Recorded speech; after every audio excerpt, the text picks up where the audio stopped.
നമസ്കാരം. എല്ലാ മാന്യ പ്രേക്ഷകർക്കും ശ്രീഭദ്ര ജ്യോതിഷം ചാനലിലേക്ക് സ്വാഗതം. കടം എന്ന് പറയുന്നത് നമ്മളെ എല്ലാം ഭയപ്പെടുത്തുന്ന അല്ലെങ്കിൽ ജീവിതത്തിൽ ദുഃഖത്തിൻ്റെ കരിനിഴൽ വീഴിക്കുന്ന ഒരു കാര്യമാണ് കടം എന്ന് പറയുന്നത്. ജ്യോതിഷപരമായിട്ട് നോക്കുമ്പോൾ കടങ്ങൾ ഉണ്ടാകാനുള്ള കാരണം എന്തൊക്കെയാണ് എന്നുള്ളതാണ് ഈ വീഡിയോയിൽ കൂടെ വിശകലനം ചെയ്യാനായിട്ട് ശ്രമിക്കുന്നത്. ആദ്യം നമുക്ക് സുഭാഷിതത്തിലെ ഒരു ഭാഗത്തിൽ നിന്ന് തുടങ്ങാം. ത്യജന്തി മിത്രാണി ധനേർവിഹീനം പുത്രാശ്ച ദാരാശ്ച സുഹൃജനാച്ച തമർത്ഥവന്തം പുനരാശ്രയന്തി അർത്ഥോഹി ലോകേ മനുഷ്യസ്യ ബന്ധു. ഇത് സുഭാഷിതത്തിലെ ഒരു വാക്യമാണ്. ഒരു വ്യക്തിക്ക് പണമോ സമ്പത്തോ ഇല്ലെങ്കിൽ അവൻ്റെ മക്കള്, ഭാര്യ അല്ലെങ്കിൽ ജീവിത പങ്കാളി, അടുത്ത ബന്ധുക്കൾ, സുഹൃത്തുക്കൾ ഇവരെല്ലാം അവനെ വിട്ടുപോകുന്നു. അല്ലെങ്കിൽ അവനെ കൂട്ടത്തിൽ നിന്നാലും അവനെ കാര്യമാക്കുന്നില്ല ധനമില്ലെങ്കിൽ. ഇനി ഇയാൾ സമ്പത്ത് നേടുകയാണെങ്കിൽ, അയാൾക്ക് ലോട്ടറി കിട്ടിയോ അല്ലെങ്കിൽ വേറെ ഏതെങ്കിലും ഭാഗ്യത്തിലൂടെയോ അയാൾക്ക് സമ്പത്ത് വരികയാണെങ്കിൽ ഈ വിട്ടുപോയ ആളുകളെല്ലാം ക്രമേണ അയാളിലേക്ക് എത്തിച്ചേരുന്നു. ഇത് വളരെ രസകരമായ ഒരു സംഭവമാണ്. ലോകത്തിൽ പണം എന്ന വസ്തുവിന് ഉള്ള വില നമുക്ക് മനസ്സിലാക്കി തരാനായിട്ട് ഇത്തരം സന്ദർഭങ്ങൾ ഉപകരിക്കും എന്നുള്ളതാണ് ഈ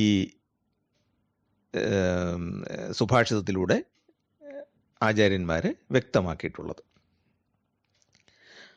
അപ്പം നമുക്ക് അറിയാം, എപ്പോഴും ധനത്തേക്കാൾ ഒരുപാട് ഗുണമുള്ളത് നന്മയ്ക്കാണ്, നമ്മൾ ചെയ്യുന്ന നന്മകൾക്കാണ്. പക്ഷെ പണം എന്ന് പറയുന്നത് നമ്മളെ ജീവിതത്തിലെ ഒരുപാട് കാര്യങ്ങൾ പഠിപ്പിച്ചു തരും. പ്രത്യേകിച്ചും ധനമില്ലാതെ വരുന്ന സമയത്ത് നമുക്ക് ചുറ്റുമുള്ള ആളുകൾ എങ്ങനെയാണ് നമ്മളോട് പെരുമാറുന്നത് എന്നുള്ളത് വളരെ വ്യക്തമായിട്ട് പറഞ്ഞു തരുന്ന ഒരു കാര്യമാണ് ഈ കടം ഉണ്ടാവുക അല്ലെങ്കിൽ ധനവിഹീനനാകുക, ധനമില്ലാതെ വരിക എന്നൊക്കെയുള്ളത്. അപ്പം നമുക്ക് പ്രാഥമികമായിട്ട് ഒന്ന് നോക്കുമ്പോഴത്തേക്കും ജ്യോതിഷത്തിൽ നമുക്ക് ഈ കടങ്ങൾ, സാമ്പത്തിക ബാധ്യത, ദാരിദ്ര്യം എന്നൊക്കെ പറയുന്നത് മുജ്ജന്മ കർമ്മങ്ങളുടെ ഫലമായിട്ടാണ് നമ്മൾ പറയുന്നത്. നമുക്ക് ഈ ജന്മം കൊണ്ട് നമ്മുടെ ജീവൻ തീരുന്നില്ല, ആത്മാവ് വീണ്ടും വീണ്ടും രൂപങ്ങളെടുത്ത് ഭൂമിയിലേക്ക് വന്നുകൊണ്ടിരിക്കുന്നു എന്നുള്ളതാണ് വിശ്വാസം. അപ്പോൾ നമ്മുടെ പാപങ്ങളെല്ലാം തീർന്ന് ദൈവസന്നിധിയിലേക്ക് എത്തിച്ചേരാൻ പ്രാപ്തമാകുന്നത് വരെ ഇത് തുടർന്നുകൊണ്ടിരിക്കും. ഈ ശുദ്ധീകരണ പ്രക്രിയ തുടർന്നുകൊണ്ടിരിക്കും എന്നുള്ളതാണ് നമ്മുടെ ഒരു വിശ്വാസം. അപ്പോൾ അങ്ങനെ ധനസംബന്ധമായ പാപങ്ങൾ കൂടി കലർന്നായിരിക്കും ഈ ജന്മത്തിൽ ദാരിദ്ര്യം ഉണ്ടാകുന്നത് എന്നാണ് ഇതിനുള്ള വിശദീകരണം.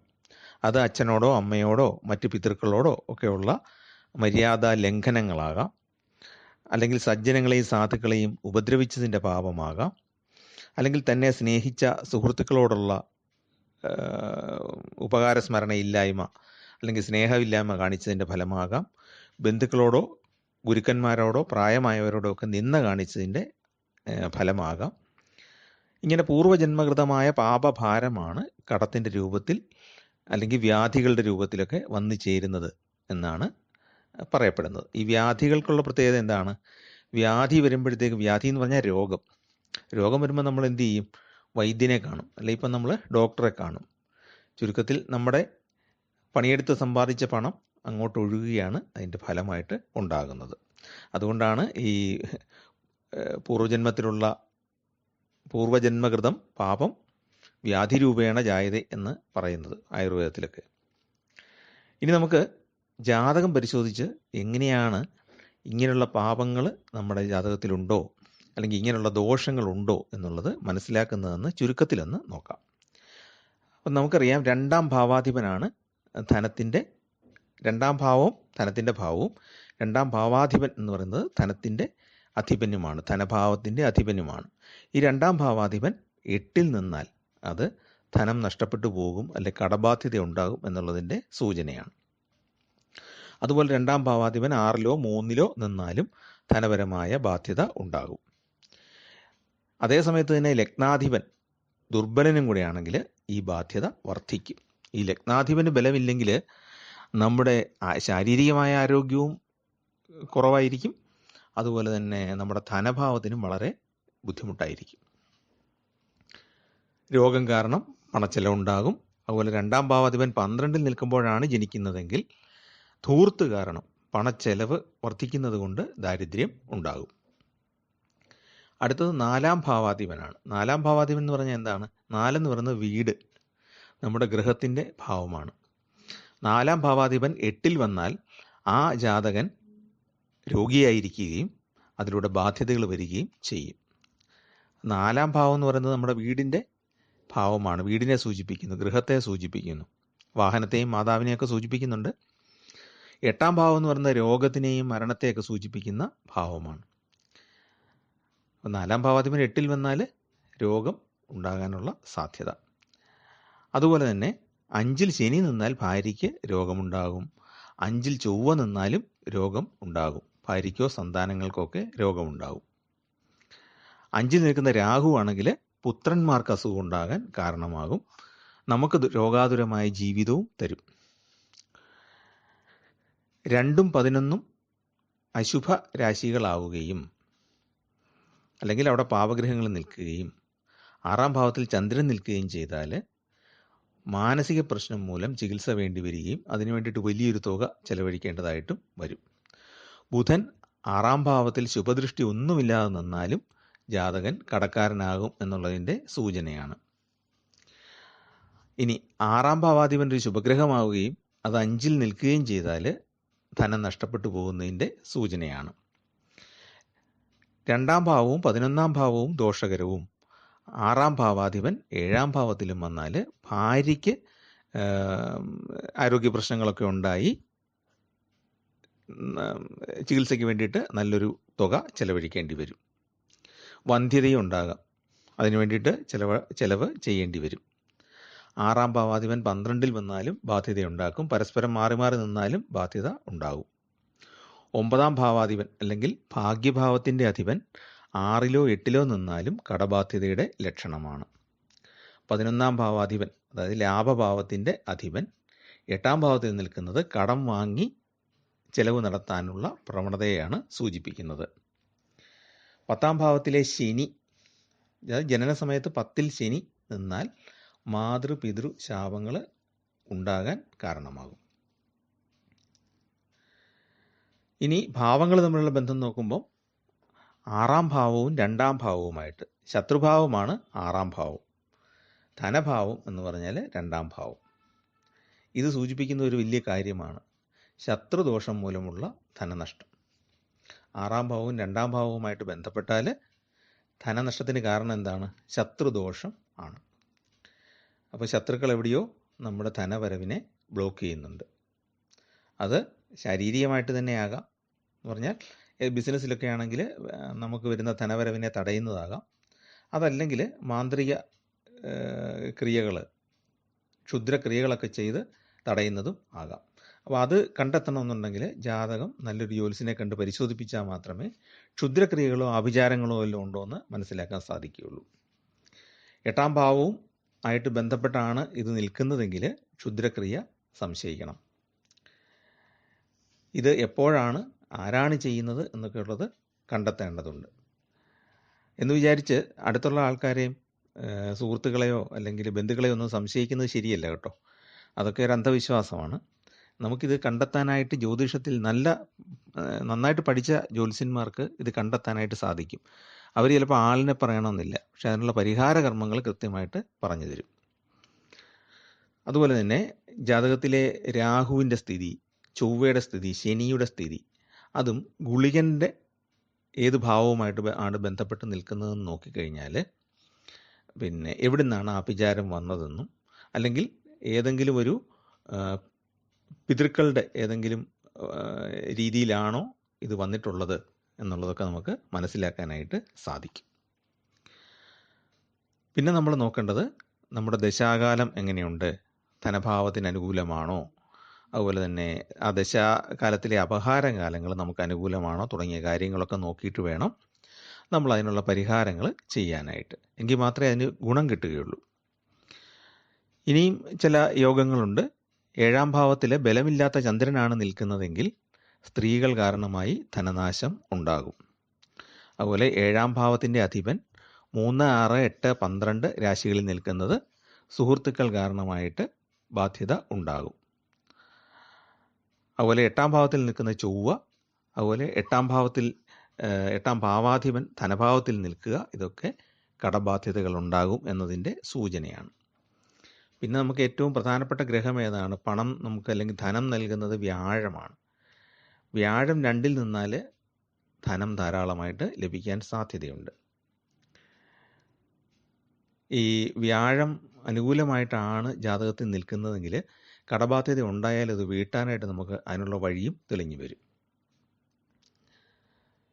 അപ്പോൾ ഇതാണ് ജാതക പരിശോധനയിലൂടെ നമുക്ക് അറിയാൻ കഴിയുന്ന കാര്യങ്ങൾ. അടുത്തതായിട്ട് നമുക്ക് ഏതാനും നിർഭാഗ്യ യോഗങ്ങൾ, നിർധന യോഗങ്ങളെ പറ്റിയാണ് പറയുന്നത്. ചുരുക്കത്തിൽ പറയാം. അപ്പോൾ ജ്യോതിഷത്തിൻ്റെ കുറച്ച് ബാലപാഠങ്ങളൊക്കെ അറിയാവുന്നുണ്ടെങ്കിൽ തന്നെത്താൻ ജാതകം നോക്കിയാൽ ഇതറിയാവുന്നതേ ഉള്ളൂ. ഇല്ലെങ്കിൽ നന്നായിട്ട് ജ്യോതിഷം പഠിച്ച ഒരാളിൻ്റെ അടുത്ത് ജാതകം കാണിച്ചാൽ ഈ യോഗമുണ്ടോ എന്നുള്ളത് മനസ്സിലാകും. അതിലൊന്നാമത്തേത് മഹാദാരിദ്ര്യ യോഗം എന്ന് അറിയപ്പെടുന്ന യോഗമാണ്. ജാതകത്തിൽ 11ാം ഭാവത്തിൻ്റെ അധിപൻ 6, 8, 12 എന്നീ ഭാവങ്ങളിൽ നിൽക്കുകയും അത് ആ ഗ്രഹത്തിൻ്റെ ശത്രുരാശിയോ നീചരാശിയോ ഒക്കെ ആവുകയും ചെയ്താൽ മഹാദാരിദ്ര്യ യോഗം എന്നുള്ള യോഗം സംഭവിക്കും. ഭാവം എങ്ങനെയാണ് കണക്കാക്കുന്നത്? ജാതകത്തിൽ ല അല്ലെങ്കിൽ ലഗ്നം എന്നുള്ളതിൻ്റെ ല എന്നാണ് ജാതകക്കുറിപ്പിന് തലക്കുറിക്കകത്ത് എഴുതിയിരിക്കുന്നത്. അല്ലെങ്കിൽ ഗ്രഹനിലയ്ക്കകത്ത് ല എന്ന് കാണിച്ചിരിക്കുന്നതാണ് ലഗ്നം. ഈ ലഗ്നത്തിൽ നിന്നും നമ്മൾ ക്ലോക്ക് വൈസ് ഡയറക്ഷനിൽ, അതായത് ലഗ്നത്തിൽ നിന്നും 1, 2, 3 എന്ന് മുന്നോട്ട് എണ്ണി വരുമ്പോൾ 6ലോ 8ലോ 12ലോ ആണ് 11ാം ഭാവത്തിൻ്റെ അധിപനായിട്ടുള്ള ഗ്രഹം നിൽക്കുന്നതെങ്കിൽ ദാരിദ്ര്യയോഗം ഉണ്ടാകും. വെറുതെ നിന്നാൽ മാത്രം പോരാ, അത് നീചരാശിയോ അല്ലെങ്കിൽ ശത്രുരാശിയോ ആയിരിക്കണം ആ ഗ്രഹത്തിൻ്റെ. അതായത് ലാഭഭാവത്തിൻ്റെ അധിപഗ്രഹത്തിൻ്റെ നീചരാശിയോ ശത്രുരാശിയോ ആണെങ്കിൽ ദാരിദ്ര്യയോഗം ഉണ്ടാകുന്നു. എത്ര പണം കിട്ടിയാലും അത് ചെലവഴിച്ചു പോകും. അടുത്തത് നിർധന യോഗം എന്നറിയപ്പെടുന്നൊരു യോഗമാണ്. ജാതകത്തിലെ 2, 5, 6, 8, 12 ഈ ഭാവങ്ങളുടെ അധിപന്മാർ ഒന്നിച്ച് ഏതെങ്കിലും ഭാവത്തിൽ നിന്നാൽ ധനനാശ യോഗമാണ്. അതുപോലെ ഈ ഭാവാധിപന്മാർ തമ്മിൽ ഏതെങ്കിലും രീതിയിൽ പരസ്പര ബന്ധമുണ്ടായാലും ധനത്തിന് ബുദ്ധിമുട്ടുണ്ടാകും. അതുപോലെ തന്നെ ലഗ്നാധിപൻ 6ലും 6ാം ഭാവത്തിൻ്റെ അധിപൻ ലഗ്നത്തിലും പരിവർത്തനം ചെയ്ത് നിന്നാൽ, അങ്ങനെ പരിവർത്തനം ചെയ്ത് നിൽക്കുകയും 2ാം ഭാവാധിപൻ്റെയോ 7ാം ഭാവാധിപൻ്റെയോ യോഗമോ ദൃഷ്ടിയോ ഉണ്ടായാലും ഈ 2 ഭാവങ്ങളുടെ അധിപന്മാരുമായിട്ട് ചേർന്ന് നിൽക്കുകയോ അല്ലെങ്കിൽ ഈ 2 ഭാവങ്ങളുടെയും 2, 7 ഭാവാധിപന്മാരുടെ ദൃഷ്ടി ഉണ്ടായാലും ധനം ഇല്ലാത്തവനായിട്ട് മാറും. അടുത്തത് എല്ലാവരും പലപ്പോഴും കേട്ടിട്ടുള്ളതാണ് കേമദ്രുമ യോഗം എന്നറിയപ്പെടുന്ന നിർധന യോഗം. അതായത് രാജാവായിട്ട് രാജകുലത്തിൽ ജനിച്ചാലും ഏത് കൊട്ടാരത്തിൽ ജനിച്ചാലും ദരിദ്രനായിട്ടായിരിക്കും മരണം. അതാണ് കേമദ്രുമ യോഗം എന്ന് പറയുന്നത്. അയാളുടെ ജീവിതം മുഴുവൻ ഒന്നും ഇല്ലായ്മയുടെ കഥകളായിരിക്കും വരുന്നത്. അപ്പോൾ ജാതകത്തിലെ 2 ശുഭയോഗങ്ങളുണ്ട്, അനഭായോഗവും സുനഭായോഗവും. അനഭാസുനഭായോഗം നമ്മൾ സാധാരണ പറയുന്നു. അപ്പോൾ ആ യോഗങ്ങളൊന്നും ജാതകത്തിൽ ഇല്ലാതെ വരികയും ചന്ദ്രൻ ജനനസമയത്ത് നിൽക്കുന്ന രാശിയുടെ കേന്ദ്ര രാശികളിലോ, അതായത് 1, 4, 7, 10 എന്നീ രാശികളിൽ ഗ്രഹങ്ങളില്ലാതെ വരികയും ചന്ദ്രൻ ഈ 1, 4, 7, 10 രാശികളിലൊന്നും അല്ലാതെയും നിന്നാലാണ് കേമദ്രുമ യോഗം ഉണ്ടാകുന്നത്. അപ്പോൾ കേമദ്രുമ യോഗത്തിൽ ജനിച്ചവന് എത്ര സമ്പന്നനായാലും ഭക്ഷണത്തിന് പോലും ബുദ്ധിമുട്ടും. സൗഭാഗ്യങ്ങളൊന്നും അനുഭവിക്കാൻ യോഗമുണ്ടാവുകയില്ല. എത്ര ഉന്നത കുലജാതനാണെങ്കിലും യാചകനെ പോലെ ആയിരിക്കും ജീവിതം. അങ്ങനെ ധൂർത്തടിച്ച് കളയുകയോ എപ്പോഴും ഒരു ദാസ ജീവിതമായിരിക്കും, മറ്റുള്ളവരുടെ ദാസനെ പോലെ ജീവിക്കേണ്ട അവസ്ഥയായിരിക്കും ഉണ്ടാകുന്നത്.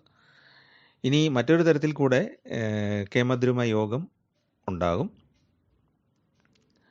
ചന്ദ്രൻ നിൽക്കുന്ന രാശിയുടെ 2ാം ഭാവത്തിലും 12ാം ഭാവത്തിലും ഗ്രഹങ്ങളൊന്നും ഇല്ലാതെ വന്നാൽ ജാതകത്തിലെ ചന്ദ്രനെ അടയാളപ്പെടുത്തിയിരിക്കുന്ന ആ രാശിയുടെ മുമ്പിലും പുറകിലും മറ്റ് ഗ്രഹങ്ങളൊന്നും ഇല്ലാതെ നിന്നാലും ഒരു തരത്തിലുള്ള കേമദ്രുമ യോഗമാണ്. അപ്പോൾ അതും ധനനഷ്ടത്തിൻ്റെ സൂചനയാണ്. എന്നാൽ ചന്ദ്രന് ഏതെങ്കിലും ഇങ്ങനെ നിൽക്കുന്ന ഒറ്റയ്ക്ക് നിൽക്കുന്ന, അതായത് ഇടത്തും വലത്തും ഗ്രഹങ്ങളൊന്നും ഇല്ലാതെ ഒറ്റയ്ക്ക് നിൽക്കുന്ന ചന്ദ്രന് ശുഭഗ്രഹങ്ങളുടെ ദൃഷ്ടിയോ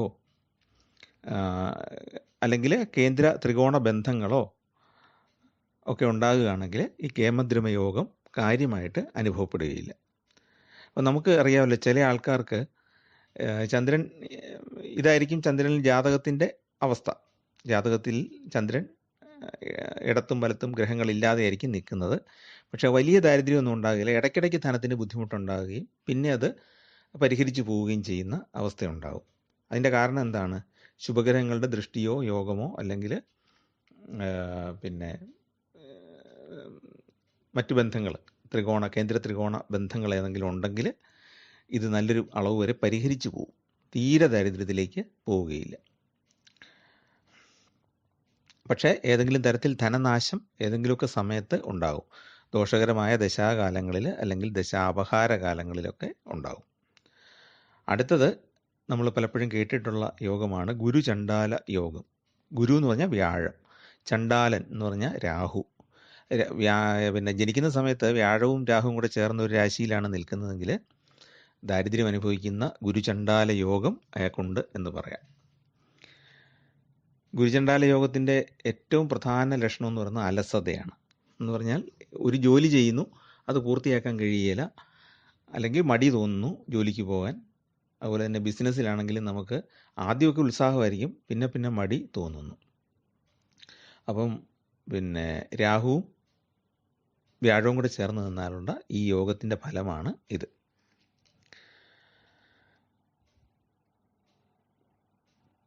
അപ്പോൾ ഈ ഗ്രഹങ്ങൾ നിൽക്കുന്ന ഏത് രാശിയിലാണെന്നുള്ളതും ആ രാശിയാധിപൻ്റെ സ്ഥിതി എന്താണെന്നുള്ളതും ഒക്കെ ഇതിനകത്ത് കണക്കിലെടുക്കേണ്ടതുണ്ട്. അതുപോലെ ലഗ്നാധിപൻ ബലവാനാണോ ദുർബലനാണോ എന്നുള്ള അവസ്ഥയും നോക്കേണ്ടതുണ്ട്. ലഗ്നാധിപൻ ബലവാനാണെങ്കിൽ ഈ അവയോഗത്തിൻ്റെ അല്ലെങ്കിൽ ഈ ദുർബല യോഗത്തിൻ്റെ അല്ലെങ്കിൽ ദുര്യോഗത്തിൻ്റെ ഫലം കുറഞ്ഞു കിട്ടും.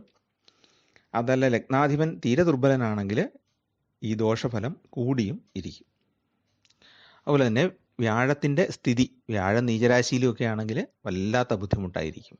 വ്യാഴം നല്ല ബലവാനാണെങ്കിൽ ഈ പറഞ്ഞ പോലെ കുറച്ച് സാമ്പത്തിക ബുദ്ധിമുട്ടൊക്കെ ഉണ്ടാകുമെങ്കിലും ജീവിതം ഒരുവിധം കൊണ്ടുപോകാനായിട്ട് സാധിക്കും. ഇനിയുള്ളത് 12-ൽ വ്യാഴം വരുന്ന യോഗമാണ്. നിരാലംബ യോഗം എന്നൊക്കെ സാധാരണ ലാംഗ്വേജിൽ പറയാറുണ്ട്. അപ്പോൾ 12-ാം വ്യാഴക്കാരൻ എന്ന് പറഞ്ഞാൽ നിർഭാഗ്യവാൻ എന്നാണ് അർത്ഥം. ജനിക്കുന്ന സമയത്ത് 12-ാം ഭാവത്തിലാണ് വ്യാഴം നിൽക്കുന്നതെങ്കിൽ, അതായത് ലഗ്നം മുതൽ എണ്ണുമ്പം 12-ാം ഭാവത്തിലാണ് വ്യാഴം നിൽക്കുന്നതെങ്കിൽ അയാളുടെ യോഗം എന്ന് പറയുന്നത് നിർഭാഗ്യ യോഗമായിരിക്കും. മിക്കപ്പോഴും സ്വത്തുക്കൾ അന്യാധീനപ്പെട്ടു പോകാനുള്ള സാധ്യതയുണ്ട്. ഇല്ലെങ്കിൽ നമ്മൾ സമ്പാദിക്കുന്ന ധനമൊക്കെ സുഹൃത്തുക്കളോ ബന്ധുക്കളോ അങ്ങനെ ആരെങ്കിലും അടിച്ചു മാറ്റും. കൂട്ടത്തിൽ ജോലി ചെയ്യുന്നവരോ അല്ലെങ്കിൽ ചിലപ്പോൾ സ്ത്രീകളോ ഒക്കെ അടിച്ചു മാറ്റാനുള്ള സാധ്യത ഉണ്ട്. ചതിയിൽപ്പെട്ട് ധനം നഷ്ടപ്പെടും. അതായത് ഈ തട്ടിപ്പിടപാടുകളിലൊക്കെ കുടുങ്ങും. പണം ഇരട്ടിപ്പിച്ച് തരാം, നിക്ഷേപിച്ചാൽ 50% പലിശ തരാം എന്നൊക്കെ പറയുന്ന വാഗ്ദാനങ്ങളിൽ ചെന്ന് കുടുങ്ങുന്ന ഒരു മനസ്സായിരിക്കും ഈ 12-ാം വ്യാഴക്കാരുടേത്. ഒടുവിൽ ചതിക്കപ്പെടും. വ്യാഴം ശുഭരാശിയിലാണെങ്കിൽ ഇവർ നല്ല മാന്യരായിരിക്കും. അശുഭരാശിയിലാണെങ്കിൽ പുറമേയുള്ള പെരുമാറ്റവും മോശമായിരിക്കും. അപ്പോൾ എപ്പോഴും പറയുന്നത് എന്താണ്? 12-ൽ വ്യാഴം എന്ന് പറയുന്നത് മോക്ഷത്തിൻ്റെ ലക്ഷണമായിട്ടാണ് പറയുന്നത്. എന്ന് പറഞ്ഞാൽ ഇനി അനുഭവിക്കാനൊന്നും ബാക്കിയില്ല, പാപമല്ല, അതോടുകൂടി തീരും എന്നർത്ഥം. അപ്പോൾ ഈ ജന്മം ഉള്ള ദുരിതം മുഴുവൻ ഒന്നിച്ചനുഭവിച്ച് ഇനി അനുഭവിക്കാൻ ഒന്നുമില്ല, ജന്മം മുഴുവൻ ശുദ്ധീകരിക്കപ്പെട്ട് മോക്ഷം കിട്ടും എന്നുള്ളതാണ്. എന്ന് പറഞ്ഞാൽ ഈ ജന്മത്തിൽ മുഴുവൻ ദുരിതമായിരിക്കും, ഒന്നിനും ഒരു ഭാഗ്യവും ഉണ്ടാവുകയില്ല. അതാണ് 12-ാം വ്യാഴം എന്ന് പറയുന്ന അവസ്ഥ. പിന്നെ ഒരു യോഗമാണ് ഹോരയിൽ പറയുന്ന ശകടയോഗം. ശകടം എന്ന് പറഞ്ഞാൽ വണ്ടിച്ചക്രമാണ്. വണ്ടിച്ചക്രം പോലെ കറങ്ങിത്തീരുന്ന ജീവിതമാണ് ഈ ശകടയോഗം എന്ന് പറയുന്നത്. ചന്ദ്രൻ നിൽക്കുന്ന രാശിയുടെ 6, 8, 12 എന്നീ ഭാവങ്ങളിൽ വ്യാഴം നിന്നാൽ ശകടയോഗം ഉണ്ടാവും. അപ്പോൾ ഈ ശകടയോഗം ഉള്ളവന് വണ്ടിക്കാളയെ പോലെ ഭാരവും പേറി ജീവിതം മുഴുവൻ മുന്നോട്ട് പോകും. അല്ലെ വണ്ടിച്ചക്രം പോലെ ഒരിടത്ത് ഉറയ്ക്കാതെ ഇങ്ങനെ കറങ്ങി കറങ്ങി കറങ്ങി കറങ്ങി അയാളുടെ ജീവിതം മുഴുവൻ അവസാനിക്കും. ഇതാണ് ശകടയോഗം എന്ന് പറയുന്നത്. ഇവിടെയും നമുക്ക് വ്യാഴം ഏത് രാശിയിലാണ് നിൽക്കുന്നതെന്നുള്ളതും വ്യാഴവുമായിട്ട് യോഗം ചെയ്യുന്നതോ ദൃഷ്ടി ചെയ്യുന്നതോ ആയ ഗ്രഹങ്ങളുടെ സ്ഥിതിയും കൂടെ നോക്കിയിട്ട് വേണം ഫലം പറയാൻ. എങ്കിലും എവിടെ നിന്നാലും വ്യാഴം എവിടെ നിന്നാലും എന്തെല്ലാം ദൃഷ്ടി യോഗം ഉണ്ടായെങ്കിലും ശകടയോഗമുള്ളവന് ദാരിദ്ര്യം എപ്പോഴെങ്കിലുമൊക്കെ അനുഭവിക്കേണ്ടിയും വരും. അടുത്ത് ഋണയോഗം. ഋണം എന്ന് പറഞ്ഞാൽ കടമാണ്. ലഗ്നത്തിൻ്റെ 1, 4, 7, 10 രാശികളിൽ ചന്ദ്രൻ, ശനി, ശുക്രൻ എന്നീ ഗ്രഹങ്ങളും ചൊവ്വ 8-ലും സൂര്യൻ 12-ലും നിന്നാൽ കടങ്ങൾ വന്നു ചേരും. ഇതാണ് ഋണയോഗം. കടങ്ങൾ ഇങ്ങനെ വരാനുള്ള ഒരു യോഗമാണ്. ഈ ലഗ്നത്തിൻ്റെ കേന്ദ്ര രാശികളിൽ 1, 4, 7, 10 രാശികളിൽ ചന്ദ്രൻ, ശനി, ശുക്രൻ എന്നീ ഗ്രഹങ്ങൾ നിന്നാൽ ഈ യോഗമുണ്ടാവും. അതായത് ചൊവ്വയും കൂടെ, ചൊവ്വ എന്ന് പറയുന്നത് അക്രമ സ്വഭാവമുള്ള ഗ്രഹമാണല്ലോ. അതുപോലെ തന്നെ സൂര്യൻ 12-ൽ, സൂര്യന് ദോഷകരമായ സ്ഥാനമാണ് 12. സൂര്യൻ ധനം നൽകുന്ന ഒരു ഗ്രഹമാണ്. സാധാരണ ശുഭസ്ഥാനത്ത് നിന്നാൽ 12-ൽ പോയി നിൽക്കുമ്പം ചിലവായിരിക്കും വർദ്ധിക്കുന്നത്. അപ്പോൾ കടമെടുത്ത് ചിലവ് നടത്തുന്ന അവസ്ഥയായിരിക്കും ഉണ്ടാകുന്നത്. പിന്നെയുള്ളത് സാധാരണ ദരിദ്ര യോഗം. നേരത്തെ പറഞ്ഞ പോലെ തന്നെ ലാഭഭാവത്തിൻ്റെ അധിപന് ദോഷസ്ഥാനങ്ങളിൽ വന്നാൽ ദരിദ്രയോഗം ഉണ്ടാകും. മഹാദരിദ്രയോഗം എന്ന് പറഞ്ഞാൽ ആ 11-ാം ഭാവാധിപൻ നീച സ്ഥാനത്തോ ശത്രുക്ഷേത്രത്തിലോ നിൽക്കുമ്പോഴാണ് മഹാദാരിദ്ര്യയോഗം. ഒരു തരത്തിലും കടലിൽ വീണ പോലെ കിടന്ന് ബുദ്ധിമുട്ടും. സാധാരണ ദരിദ്രയോഗമാണെങ്കിൽ അയാൾക്ക് ഇടയ്ക്കിടയ്ക്ക് എങ്കിലും ജീവിക്കാനുള്ള ധനം കിട്ടിക്കൊണ്ടിരിക്കും. ഇനി നമുക്ക് ചുരുക്കത്തിൽ ഇതിനുള്ള പരിഹാരങ്ങൾ എന്താണ് എന്നും കൂടെ നോക്കാം. നിങ്ങൾക്ക് വളരെ അധികം മാനസിക ബുദ്ധിമുട്ട് കടങ്ങൾ മൂലം അനുഭവിക്കുന്നുണ്ടെങ്കിൽ ചെയ്തു നോക്കാവുന്ന ഒരു കാര്യമാണ് കിഴിപ്പണം സമർപ്പിക്കൽ എന്നുള്ളത്. എല്ലാ ദിവസവും ഒരു നാണയം നീക്കി വെക്കുക. മാസത്തിൽ ഒരു ദിവസം അത് എണ്ണി നോക്കാതെ വിഷ്ണു ഭഗവാന്റെ ക്ഷേത്രത്തിലോ ശ്രീകൃഷ്ണ ക്ഷേത്രത്തിലോ സമർപ്പിക്കുക. വിഷ്ണു ഭഗവാന്റെ ക്ഷേത്രത്തിലാണെങ്കിൽ അടുത്ത മാസത്തിലെ ആദ്യത്തെ വ്യാഴാഴ്ച കൊണ്ടുപോയി ഈ പിടിപ്പണം സമർപ്പിക്കുക, അല്ലെങ്കിൽ കിഴിപ്പണം സമർപ്പിച്ചിട്ട് ഒരു നെയ്വിളക്കൂടെ തെളിയിക്കുക. അപ്പോൾ ഇങ്ങനെ 12 മാസങ്ങളിൽ ചെയ്ത് കഴിയുമ്പം ദാരിദ്ര്യത്തിന് നല്ല ശമനം ഉണ്ടാകും. അതല്ലെങ്കിൽ ബുധനാഴ്ച ദിവസം ഈ കിഴിപ്പണം ശ്രീകൃഷ്ണ ഭഗവാന് സമർപ്പിക്കുക. കിഴി കെട്ടി കൊണ്ടുപോവുക, അവിടെ ചെന്നിട്ട് കാണിക്കയായിട്ട് സമർപ്പിക്കുക. എന്നിട്ട് അവിടെ ഒരു തുളസിമാല വാങ്ങിച്ചു വെക്കുക. ശ്രീകൃഷ്ണൻ്റെ അവിടെയാണെങ്കിൽ, വിഷ്ണു ഭഗവാന്റെ അവിടെയാണെങ്കിൽ ഒരു നെയ്വിളക്കൂടെ തെളിയിച്ച് വെക്കുക. ശ്രീകൃഷ്ണ ഭഗവാനാണെങ്കിൽ നെയ്വിളക്ക് തെളിയിച്ചാലും മതി. അപ്പോൾ അത് വളരെ ഗുണകരമാണ്. 12 മാസങ്ങളിൽ ചെയ്യണം. അതായത് ഈ മാസം നമ്മൾ ശേഖരിച്ചു വെക്കുന്ന പണം അടുത്ത മാസത്തിലെ ആദ്യത്തെ വ്യാഴാഴ്ച വിഷ്ണു ക്ഷേത്രത്തിലോ അല്ലെങ്കിൽ ആദ്യത്തെ ബുധനാഴ്ച ശ്രീകൃഷ്ണൻ്റെ ക്ഷേത്രത്തിലോ കൊണ്ടുപോയി സമർപ്പിക്കുക. ഇത് ധനധാന്യ വർധനയ്ക്ക് വളരെ ഉത്തമമായ ഒരു വഴിപാടാണ്. പിന്നെ നമുക്ക് ഉള്ളതെന്ന് വെച്ചാൽ ലക്ഷ്മി ദേവിക്ക് വഴിപാടുകൾ കൊടുക്കുക എന്നുള്ളതാണ്. വീട് നല്ല വൃത്തിയാക്കി ഇടണം. എല്ലാ ദിവസവും പകൽ സമയത്ത് പ്രധാന വാതിലിലൂടെ അല്പസമയം സൂര്യപ്രകാശം വീടിനുള്ളിലേക്ക് കടക്കാൻ അനുവദിക്കണം. വൈകുന്നേരം നമ്മൾ നിലവിളക്ക് തെളിയിക്കുന്ന ആ ഒരു സമയത്ത് കുറച്ച് സമയത്തേക്ക് പ്രധാന വാതിലൊന്ന് തുറന്നിടണം. അതായത് ലക്ഷ്മി ദേവിക്ക് വിളക്ക് കാണണം. പിന്നെ നമ്മൾ ലക്ഷ്മി ദേവിയുടെ ക്ഷേത്രത്തിലാണെങ്കിൽ താമരപ്പൂക്കൾ സമർപ്പിക്കുന്നതും താമര ഇതളുകൾ കൊണ്ട് അർച്ചന നടത്തുകയൊക്കെ ചെയ്യുന്നത് നല്ലതാണ്. വെള്ളിയാഴ്ച ദിവസം അങ്ങനെ ചെയ്യുക. വെളുത്ത പുഷ്പങ്ങൾ കൊണ്ട് അർച്ചന നടത്തുന്നത് നല്ലതാണ്. പിന്നെയുള്ളത് നമ്മൾ ഫെങ്ഷുയി എന്ന് പറയുന്ന ശാസ്ത്രവുമായിട്ട് ബന്ധപ്പെട്ടതാണ്. ചൈനീസ് വാസ്തുശാസ്ത്രത്തിൻ്റെ ഒരു ഭാഗമാണത്. അപ്പോൾ അതുമായിട്ട് ബന്ധപ്പെട്ട് നമ്മൾ കല്ലുപ്പ് കിഴി കെട്ടിയിട്ട് വീടിൻ്റെ കോണുകളിൽ, വീട് നല്ല വൃത്തിയായിരിക്കണം, വൃത്തിയാക്കി ശുദ്ധമാക്കിയ വീട്ടിൻ്റെ കോണുകളിലൊക്കെ കല്ലുപ്പ് പാത്രങ്ങളിൽ ഇട്ട് വെക്കുന്നത് പ്രതികൂലമായ ഊർജങ്ങളെയൊക്കെ ആഗിരണം ചെയ്ത് നശിപ്പിക്കാൻ നല്ലതാണ് എന്നാണ് അവരുടെ വിശ്വാസം. നമ്മുടെ ഇവിടെ അതിന് കറസ്പോണ്ടിങ് ആയിട്ടുള്ളൊരു വിശ്വാസമാണ് ചന്ദനവും കുങ്കുമവും കൂടെ പൊടിച്ച് വെള്ള തുണിയിൽ കെട്ടി ധനം സൂക്ഷിക്കുന്ന ഭാഗത്ത് വെക്കുക എന്നുള്ളത്. അപ്പോൾ ഇതൊക്കെ നിങ്ങളുടെ വിശ്വാസത്തിൻ്റെ അടിസ്ഥാനത്തിൽ ചെയ്യുക. ക്ഷേത്രത്തിലെ വഴിപാട് ഏതായാലും വളരെ പ്രയോജനപ്രദമാണ്. വിഷ്ണു ഭഗവാനും കൃഷ്ണനും കിഴിപ്പണം സമർപ്പിക്കുക എന്നുള്ളത് വളരെ ഗുണകരമായ വഴിപാടാണ്. കുടുംബദേവതയുണ്ടെങ്കിൽ കുടുംബദേവതയ്ക്ക് സമർപ്പിക്കുന്നതും ഏറ്റവും നല്ലതാണ്. മറ്റേത് നമുക്ക് ഒരു വിശ്വാസത്തിൻ്റെ, ആ ശാസ്ത്രത്തിൽ വിശ്വാസമുള്ളവർ അങ്ങനെ ചെയ്യുക. പിന്നെ ഉള്ളത് എത്ര കഠിനാധ്വാനം ചെയ്തിട്ടും ഫലം കിട്ടാത്തവർക്ക് ചെയ്യാവുന്ന ഒരു വഴിപാടാണ് ഹനുമാൻ സ്വാമിക്ക് ശർക്കരയും പയറും സമർപ്പിക്കുക എന്നുള്ളത്. ഹനുമാൻ സ്വാമിക്ക് പല വഴിപാടുകളുണ്ട്.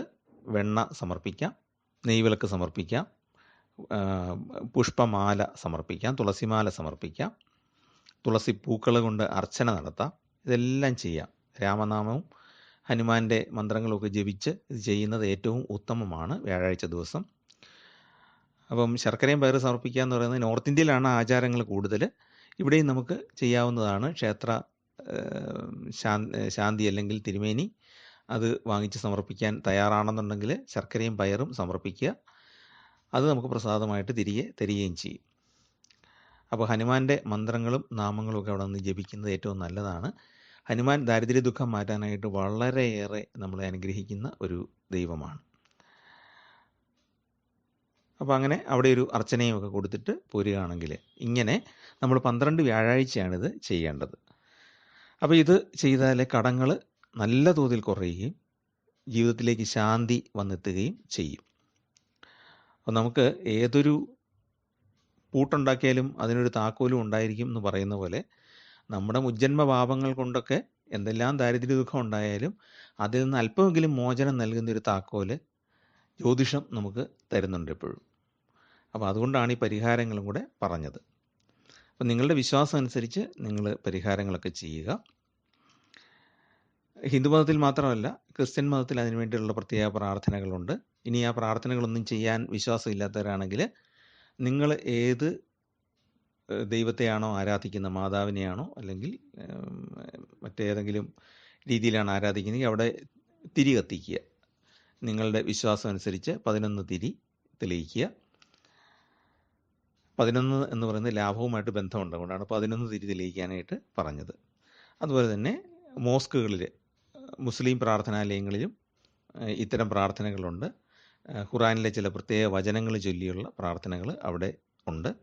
അപ്പോൾ അതിലേതെങ്കിലും നിങ്ങൾക്ക് നിങ്ങളുടെ മതവിശ്വാസം അനുസരിച്ച് ചെയ്യാവുന്നതാണ്. സിഖ് മതത്തിലും അതിനുള്ള പ്രാർത്ഥനകൾ ഉണ്ട്. ഐശ്വര്യം കൊണ്ടുവരുന്ന പ്രാർത്ഥനകൾ എല്ലാ മതത്തിലും ഉണ്ട്. അത് നിങ്ങളുടെ വിശ്വാസം അനുസരിച്ച് ചെയ്യുക. ഇതാണ് ഈ കടബാധ്യതകളെ പറ്റിയുള്ള ഒരു കാര്യം പറയാനുള്ളത്. ഈ കിഴിപ്പണം എന്ന് പറയുന്നത് എല്ലാവർക്കും ചെയ്യാവുന്ന കാര്യമാണ് കേട്ടോ.